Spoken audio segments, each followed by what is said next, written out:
कभी के बचा जाए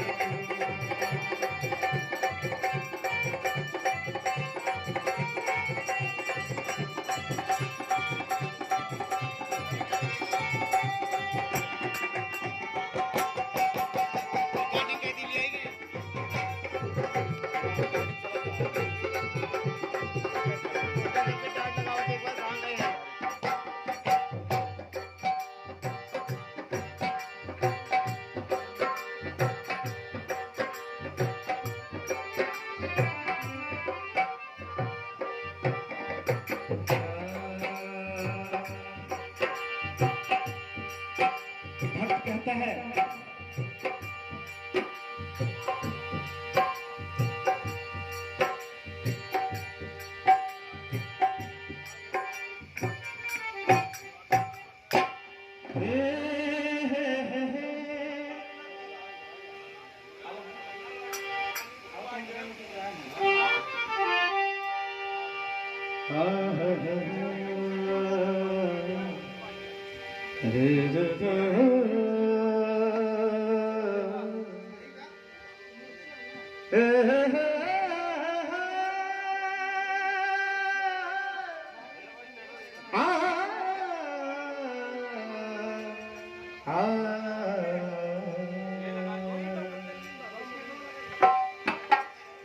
प्रभु के दरबार में सभी कोई भी कार्यक्रम शुरू करते हैं तो यही सोचते हैं कि हे प्रभु आपकी कृपा से मेरा सारा कार्य सफल हो।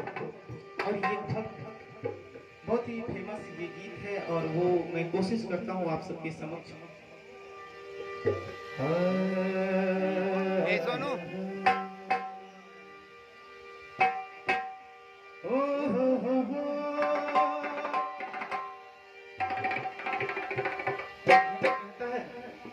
कि मेरा आपकी